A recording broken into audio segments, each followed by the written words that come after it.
She said that American soccer fans, most of them aren't smart. They don't know the game. They don't understand. Gio. That guy Gazpacho. Bournemouth can take a lame gorilla, okay? Advice, did you know that Arsenal died? These got me buzzing. Up the Toffies. It's hard to up them anyway. I'm not even going to comment on that.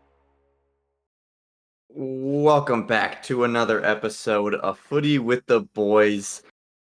Two-host version as Nick is celebrating an anniversary with his wife. What a waste of time. Fucking simp. We have Footy to be talking about. I don't know what that man's gotten into, but we're here to hold down the fort. We'll get into really the end of the season here is upon us. The title race is just without any flinching from our title contenders. We'll get into some VAR controversy again, as VAR tends to do. Our mid-table monsters, Chelsea and Manchester United, are now getting intertwined. Spurs collapsing, and of course our Toffee talk, and finishing it all off with the U.S. men's national team corner. But Mike, let's start with the headline here.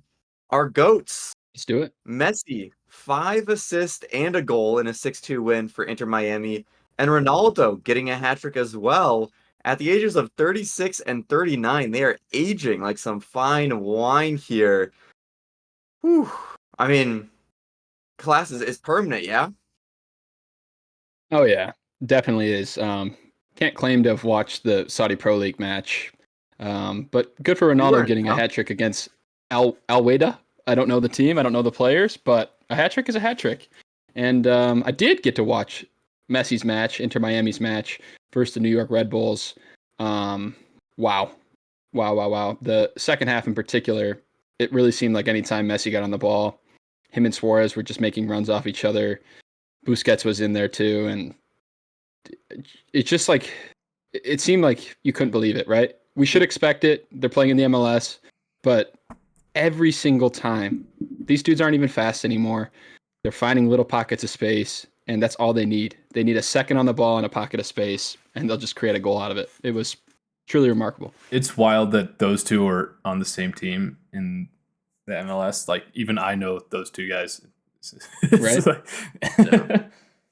and if rumors are true, it seems like they might be adding Angel Di Maria at the end of his European season. Of course, Wall Street those laws. There's no way it's working. It'll probably work, whether it's legal or breaking the MLS rules or not. Who cares? It's gonna happen. Working under the law, no, but I think Don Garber will just look the other way and say, "Fuck it, let's get everybody's eyes on MLS." A lot of money, Wouldn't you? Yeah. Who knows? Maybe he'll just take one of the smaller contracts and get sponsorships. Otherwise, you should come play for Denver. We'll see how it works. Huh? They should all come play for Denver. Play Denver? Yeah. Denver. Colorado Rapids. I think Georgi Mihailovic and Zach Steffen are the stars there. They don't need somebody like Messi and his... Yeah, I know both those guys. Miniature campaign and career compared to those legends. But, Mike, we have a crazy title race to get into.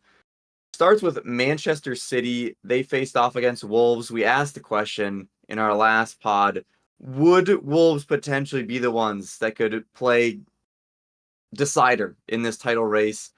They had success versus Man City before. They do not have any success versus Man City this time. Erling Haaland went full robot, got 4 goals in this one. The remaining games are Fulham, Spurs, and West Ham. So this game is certainly up there with tougher matchups they would have in the remaining games. 5-1. Very convincing. Is there any hope that they're dropping points? Or if this is what we're seeing throughout, is it just signed, sealed, delivered? Looking like signed, sealed, delivered. They play away at Tottenham, which is always a tricky one, but Tottenham's looking really, really bad at the moment. Erling Haaland getting a lot of shtick recently. Not the best performances, but 4 goals in this match, just turned up, dominated. Pure striker play. Was pretty good even off the ball, which he's getting some flack for. And the header, that second goal in particular, I mean, is there anybody better than him in the world in that position? I don't think so. No, That's why I put him on my he was team. told by pundits he was a League 2 striker. Obviously, that was never true, but he shows here he is insane. That same pundit, Roy Keane, went at him for his attitude when he got subbed off Yeah, I in did this see one. that. Nobody's talking about it. Yeah. Right? Is he just a mad old head, or does he have a point? No. He was upset after getting subbed off. If our viewers did not see, he was upset. He had 4 goals, got subbed off. Upset that maybe he didn't get his 5th goal in the game. It was already put to bed. Obviously trying to rest legs a little bit, but I have no issue with that. If your striker is upset when he's on an absolute fucking heater, yeah, say I could get 5, I could get 6 if you keep me out there. I want that confidence. I want that ego. I think for lack of a better word, if you're a striker, if you're a soccer player in general and you're going to be a star, you need to have somewhat of an ego. I don't think that ego is affecting the team. I don't think he's screaming at Pep Guardiola. I don't think he's bringing down his teammates. But if he wants to be a little pissed off, be a little pissed off. You're a star. You're one of the best players in the world. And you're on an absolute tear. I say go for it. Do you see that the same way? Or do you think that's Oh, yeah. maybe a little I too fully lenient? agree. I fully agree. Yeah. I think you're spot on with that. And the part that Roy fails to recognize here is, yeah, he's pissed when he goes off, but Julian Alvarez gets a goal, pretty much his backup most of the time in this City formation. And Haaland's one of the first to celebrate, jumps up off the bench and is happy for him. So, yeah, he's not pissed other people are getting opportunities. He's pissed because he knows he could score more goals, and he's a striker. And like you said, he has that ego and needs to have that ego in the position he's in. So I agree with you. Yeah, Erling Haaland certainly put his stamp on this one and a stamp on the title race. 3 remaining games left for Man City, Fulham, Spurs, and West Ham. They need to drop at least 2 points for Arsenal to have a shot. That is exactly who we go to next is Arsenal. They also took care of business versus Bournemouth. There's a little controversy around some of the calls in this one. Bournemouth had a goal taken away off of something that a lot of people have said, clown show by VAR, by the referees.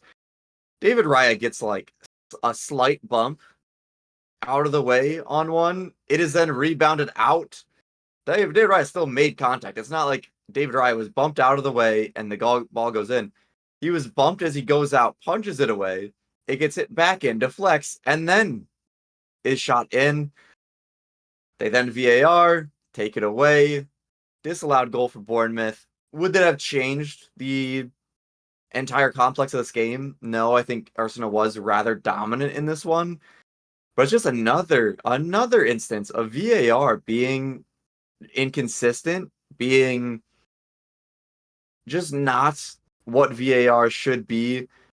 I think that the biggest thing is getting down to the clear and obvious decisions on VAR. That is the only thing they're supposed to decide. If it's clear and obvious, it's an absolutely wrong call.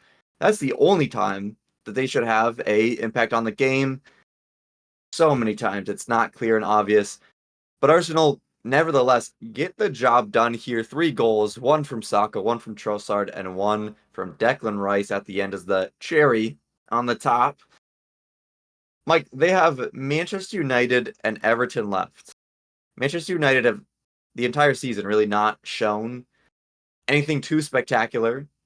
And Everton are at a lower spot in the table, although in a recent kind of purple patch of form here. 2 games, Manchester United and Everton versus City's 3 games, Fulham, Spurs, and West Ham. If you had to give an advantage on schedule, who are you giving it to, Man City or Arsenal? Arsenal. I mean, they have 1 less game. That's huge. And Man U stinks. And Everton, while playing okay, is just not at the same class as Arsenal, especially, being at the Emirates. That's a huge thing. So I expect both teams really to kind of just win them out. Neither are playing in another competition. Actually, Man City is playing an FA Cup, but that really doesn't matter for this. So marginally, Arsenal has an easier schedule. Yeah, I think also the fact that it is an extra game for Man City, that is just another chance for a slip up. you don't see many slip-ups from Man City or Arsenal, but it allows that opportunity.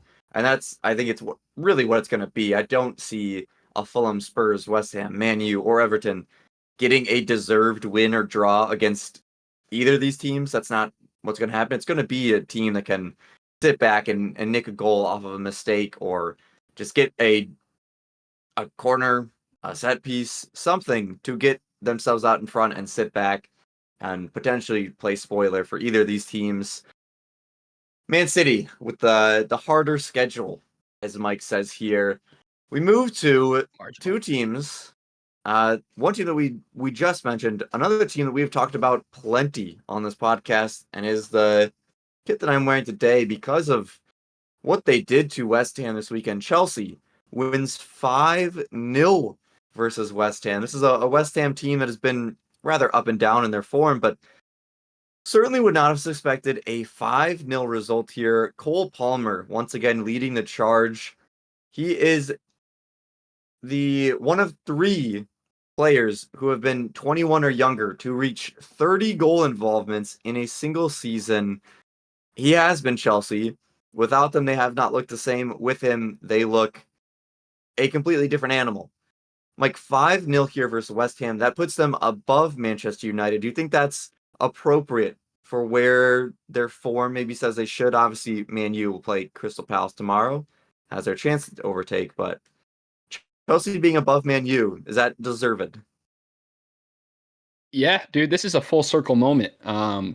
We talked about Man U and Chelsea in the same echelon all year, and then Man U kind of broke away at one point, and now look where it is. Right even. Chelsea's got a better goal differential, and they're playing better football. I think they've started to find a little bit of form attacking-wise, which has been good. They've been better defensively, not perfect, and that's just kind of what we expected, to be neck and neck, and now it's happening.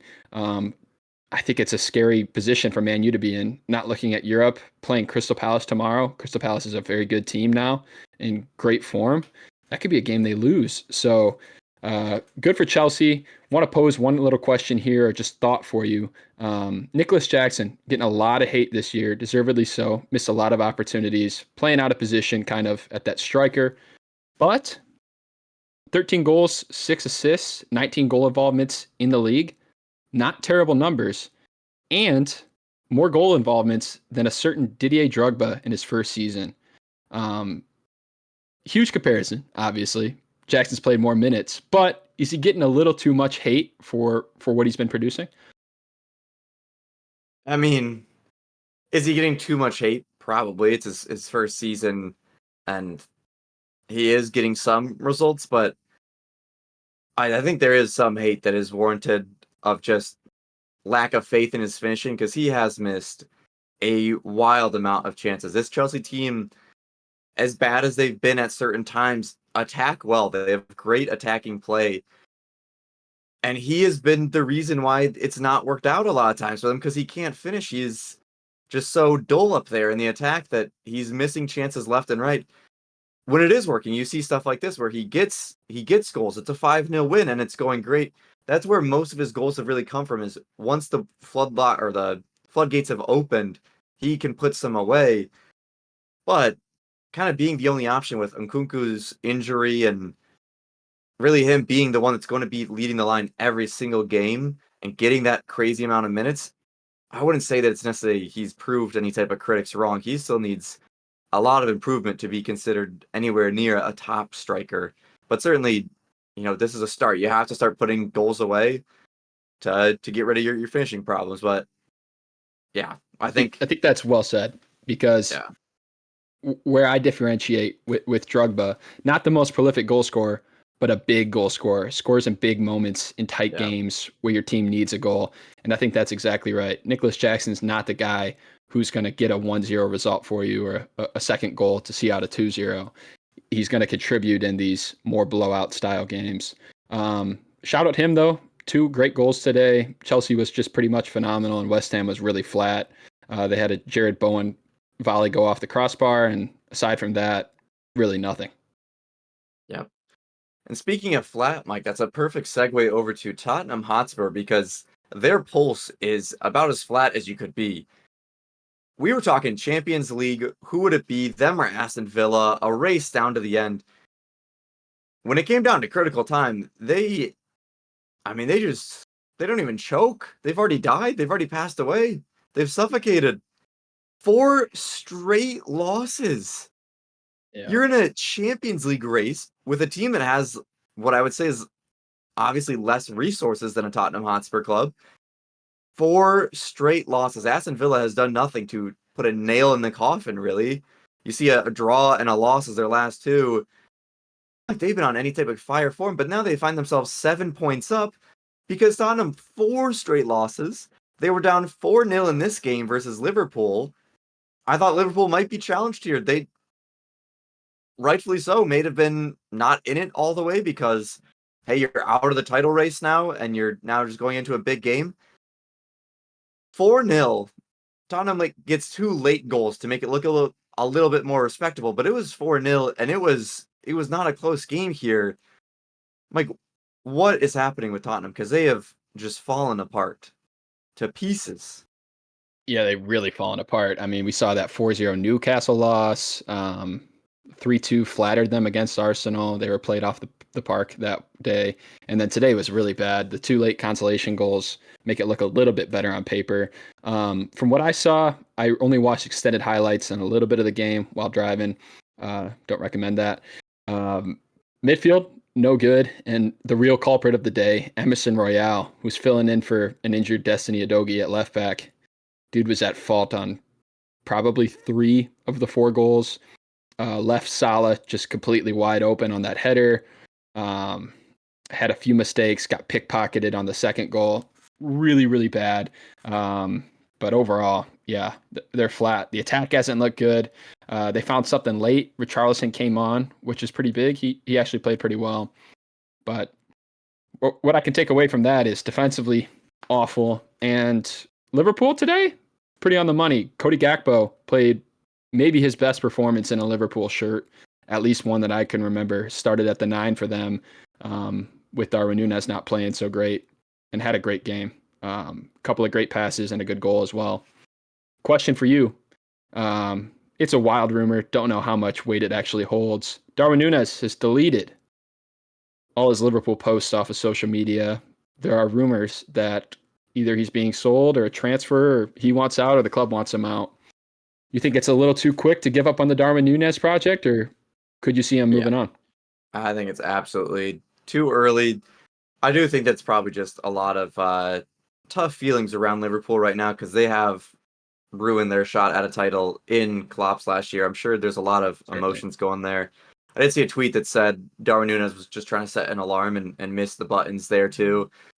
But yeah, I mean, you don't give up on Darwin Núñez this early. I think he's also at a bigger investment that I don't think you'd be able to recoup. And Liverpool, as big of a club they are, they're not cash bag money Man City that can just throw away huge investments for nothing in return. So I think you talk to Darwin, calm him down a little bit, have him make some type of statement that he was just doing that for some other random reason, get his mental right, and finish out the season here. But I don't blame the guy. Probably emotions rather high with what they've missed in terms of opportunities here. So yeah, I'd imagine his comment sections aren't overly positive. It could be a factor. No. I mean, jokes like that on Twitter, that prevalent. The comment sections, Instagram is a ruthless place. So those comments for Darwin Núñez, I'm sure, are not amazing. But hopefully he can have this shaken mental as we go into Copa America and the U.S. men's national team can take advantage of that. But that's fingers crossed on that one. Like, we'll move in to our Toffee talk, and it has been an overly positive Toffee talk for a while here. We pick up another result here versus Luton Town, and quite honestly, in this one, I was worried that Luton Town would come out here and just have every bit of effort and every bit of everything thrown at us, and we wouldn't be able to handle it. We get a 1-1 draw here. Luton are still in it, but we do somewhat just fuck over their chances of getting out. It is now both a 3-point gap and a goal differential gap between them and Nottingham Forest. what did you see from Everton in this one? And you good with a draw here versus a desperate Luton, even if we've been killing it recently against maybe some higher opposition? Yeah, I think we were kind of fortunate to get the draw actually. Dom took a good pen, but Luton were pressing.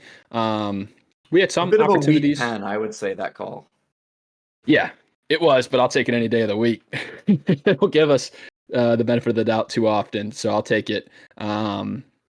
What I really am latching on here is that free kick at the end that gets bounced out. I believe it goes to Townsend. He has a volley, and Branthwaite makes a clearance. Not quite on the line, but right around it. Certainly would have gone in the back of the net, about 96th minute. Huge to see out the point. Tough for Luton. I think the draw is just fine. Luton had more to play for, and we're definitely the hungrier team. That's safe to say. Yeah, I think if you are a Luton fan, not just because of really the game, but just the stakes on relegation, this one probably hurts a bit. A weak pen call. Chances certainly to come away with 3 points in this one. You don't do so at home versus an Everton side.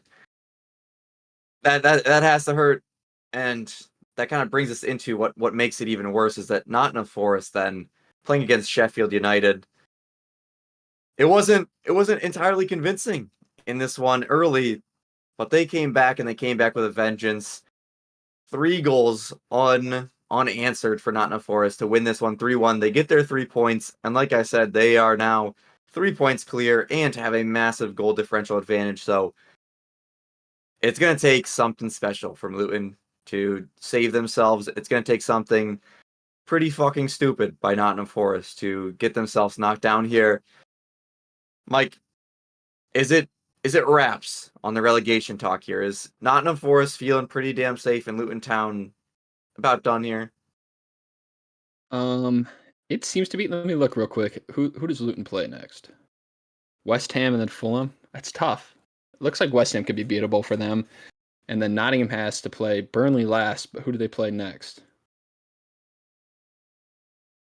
Man, you're just absolutely juking out producer Chelsea. B right now. They play Chelsea. That's a tough one. In the form Chelsea's in, I'd expect Chelsea to win that game. If Luton beats West Ham, then it's kind of all to play for on the final week. And Burnley's, they're no slouch. I mean, they got beat pretty handily this week against a good team. Man, I can't say it's over yet. Nottingham's got to feel pretty good. A 3-1 win in a pretty gutsy match. Sheffield came out there swinging the 5-back with the fullbacks getting high up there. Callum Hudson-Odoi, hell of a game. Big man on campus type move right there from him. So I'd say they got to be feeling good, but it's not done yet. Can't close the book. It would take something special by Luton if they do survive. My God, Luton Fairy Town, tale. the magic that would be happening there. And if Nottingham Forest do go down, my God, how terrible that you go down Brutal. as your last game going against Burnley, who, man, they also needed a result to keep their relegation hopes alive, and they lost 4-1 to Newcastle. If you do recall from our last episode, I had to take Burnley as my lock after some confusion on the rules. It did not work. I can't believe you picked that. That was so dumb of you. I did choose Newcastle 3-1 in my original pick. They went 4-1, but due to Burnley being pre-relegated by us, I end up losing that one. And Newcastle get themselves a good 3 points in the Champions League, or not Champions League, European race here with Chelsea, Man U, and goddamn it, honestly, Tottenham at this point. Tottenham's only 4 points above. There's 7 points from Champions League. It's more of a race there than it is for Champions League now. Just goes to say how much Tottenham has collapsed here at the end of the season. Brentford and Fulham, as you may have expected, a boring 0-0 result out of them. It fits these two sides. Raul Jimenez in this one. Somebody check his DraftKings account, because that man just must have had the under. That man absolutely skied one on a wide open net from about 7 yards out. It was tough to watch there. He gets to put the hands up. You're trying to make it seem like something else happened, but yeah, it was a tough one to watch. That miss ends in a 0-0 one there, and then Brighton gets a win on the board. They score a goal. Brighton, way to go! A win against Aston Villa. That's a big one for them. Stops their slide a bit. Aston Villa not going to be punished. Not going to be punished by Tottenham. Tottenham just continue to kind of let them get away with it. So Aston Villa, although it's a bad loss here against a struggling Brighton side, there is no punishment for that slip up there. That was the rest of our Premier League games, and we get into our US men's national team corner, and it is a good one this weekend, Mike. We had Pulisic with an assist in his game this weekend to Olivier Giroud, the bearded duo, matching up one last time here, potentially. Giroud obviously going to LAFC, so that prolific duo between Giroud and Pulisic, this may have been the last goal contribution between the two. But another assist for Pulisic, and certainly going into the summer, you want Pulisic to kind of regain that form in goals and assists before we close out here. Our boys over at PSV, Mike, they win the Eredivisie for the first time since, I believe, 2017. A runaway win. They were amazing this season, almost invincible until a certain point where they did finally fall. Just that one loss, though. Only 3 draws. I mean, they were as dominant comes. A lot of people kind of commented at the start of the season about the American marketing signings that they made with Serginho Dest, Ricardo Pepi, and Malik Tillman all going to PSV, with Ernie Stewart, the former U.S. general manager, also joining. People were saying that they would not return to their fine form, what PSV used to be, making marketing moves like that. Pepe ends with 8 goals and 3 assists in very limited minutes. Malik Tillman from the 10 gets 9 goals, 12 assists. Serginho Dest, now his season will be done, so these will be his final numbers. 2 goals and 7 assists for him. A whole lot of goal contributions there for the Americans. They played massive roles. Pepe maybe not as massive, but a great sub for this team. What does this mean for Americans getting their shot in Europe here and these 3 players? Because Leeds not helping the American dream out there in Europe. But this shows that, getting the talented Americans can prove to turn around a team where you're getting a wildly dominant title run here. This is huge, man. I mean, 3 players with a little bit of pedigree, especially Serginho Dest. I mean, he's played at some big clubs, but this is massive. I mean, to win the Eredivisie in pretty much dominant fashion, to have a stellar Champions League campaign where they went further than expected, and played Dortmund pretty well. I mean, it's really big. I think the stock on American players should be rising, definitely on these 3 guys. Pepe, limited minutes, cameo appearances mostly, but he's playing behind a fine striker in Luke de Jong. I think he'll get more opportunities, right? So yeah. I think this is only a good thing.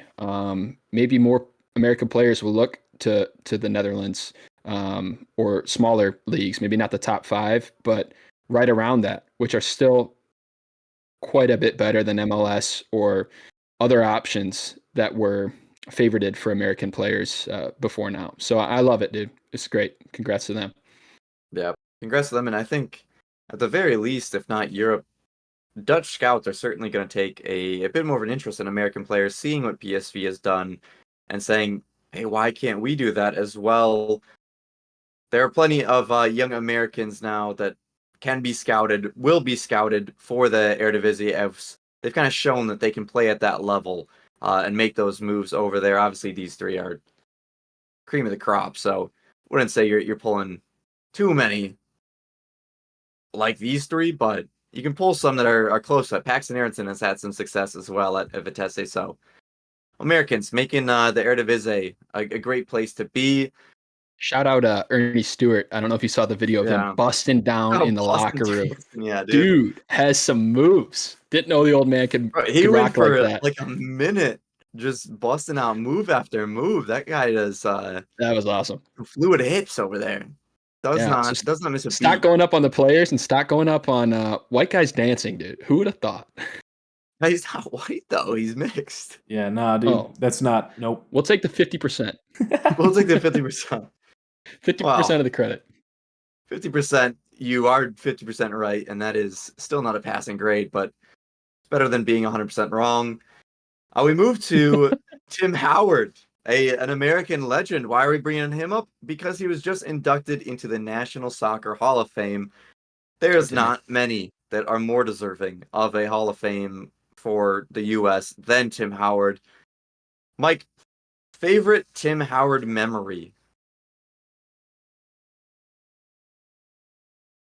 There's a lot, dude. I mean, for Everton, clawing off the line for the United States, 14 saves against Belgium. Those are easy answers. 16. Don't Oh, it disrespect was his 16? name. Excuse me. I'm all sorts of wrong today. Calling mixed guys white. Tim Howard only had 14. But I mean, tons of memories. He's the reason I'm an Everton supporter.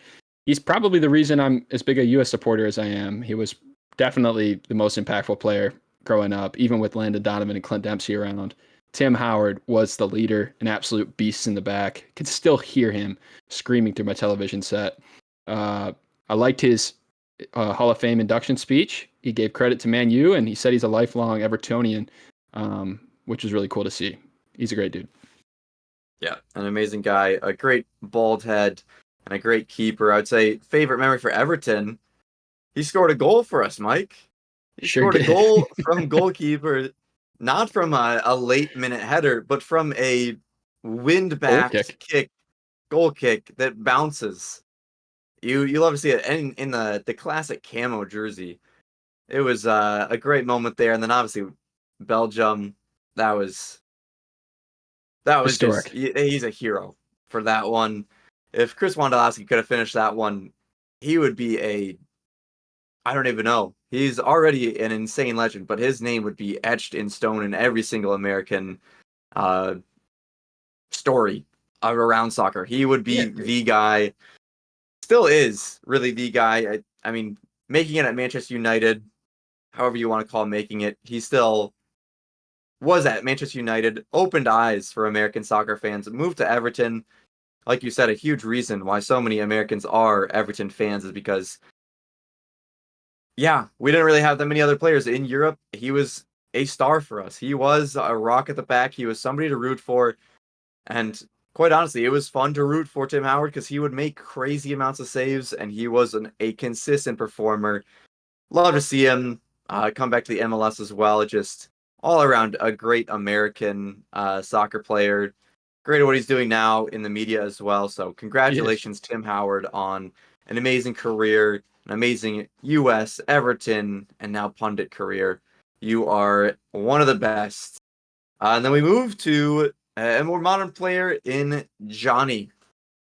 He is just moved over to Real Betis, and he is doing God's work over there for Real Betis. He is doing very well. Has been man of the match very, very frequently for them, and that has garnered some interest, Mike. There's rumors that Johnny is being looked at by Barcelona, Atletico Madrid, Borussia Dortmund, and RB Leipzig for around a 30 million euro price tag on him. We've already kind of talked about Haji and Josh Sargent and what would be best for them moving forward. Would this be too quick of a move for Johnny, you think? He's not even played a full season at Real Betis, and although he's killing it, is a move to a giant like this where he may find himself moved down the pecking order?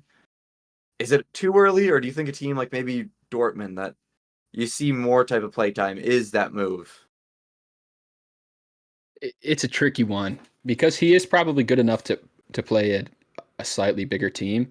But I like the position he's had at Betis, where there are quality players. I mean, he's playing next to Isco in the midfield. Isco those are class, by the way. high caliber players, right? So holding down a spot there is no slump. That's a really good position to be in. It's one of the better ones for Americans, period. If he were to make a bigger jump, I would be scared that he could fall in the pecking order, and that he might be judged prematurely if he has a rough start to his career, which I would hate to see, because I think he's a star player. I think he could really have an impact on the national team, and La Liga is a good spot for him. Don't go to Barcelona, please, because it just won't work out. It'll be like a Sergino Dest kind of thing. Betis is good, but if a slightly bigger squad comes in and they have a hole at CDM, I could think about that. Yeah, I mean, Betis is a good level. Playing in La Liga on a decent team there. I don't know if a big move here right now where he might not be getting as consistent minutes would be that great move, but we will see what happens there. There will certainly be a lot of transfer rumors this summer regarding some American players, as there really always is, as American players bought a lot of times for crazy amounts in big moves in the summer that, like Tim Weah going to Juventus, somewhat shock you, or Brendan Aronson going for 30 million to Leeds, certainly shocking as well. We'll see who will be those Americans on the move this summer. We'll have all the coverage here on Footy with the Boys. We'll keep you up to date with that through Copa America, through the Olympics, through everything. Mike, close us out here as we close down the Nicholas pod here. Yeah. Congrats to Nick and Hannah. 1 year of marriage. Big ups to you. Big ups to Arsenal in your absence. And shout out, even though they beat my Catalonian boys, shout out Girona, the current kings of Catalonia, who gave Barcelona a 4-2 ass whooping. Beat them earlier this season as well, and are second in La Liga. Real Madrid did wrap up the championship this weekend, but second is an all-time finish for them. They were in La Liga B or La Liga 2 only a few seasons ago, and now they're playing Champions League football. Crazy. And now that we're thinking about Johnny, I don't think Girona would be a horrible spot for him to end up. Gonna play in some high competitions this next season, but still a pretty small club, and don't have the biggest name players. Sure, some of them who stood out this season will be moving on to bigger clubs or other teams in that city football group. So up to them. Flags, any closing thoughts? Yeah, I don't hate the Giant to Girona shout there. I think owned by City Football Group, that's good management to be around there. Yeah, up the Toffees, up the Gunners in honor of Nick. Congratulations on 1 year. And let's close out the season with a bang here. Let's see if Man City can drop some points. Let's all manifest it, do everything we can. So keep it in your thoughts and prayers that Man City will lose here. They do have an extra game. We'll see Man United versus Crystal Palace tomorrow. Come on, Crystal Palace. Let's put Man U where they need to be. We will have all that recapped on the Tuesday edition of this. Until then, peace. 4-1 Palace.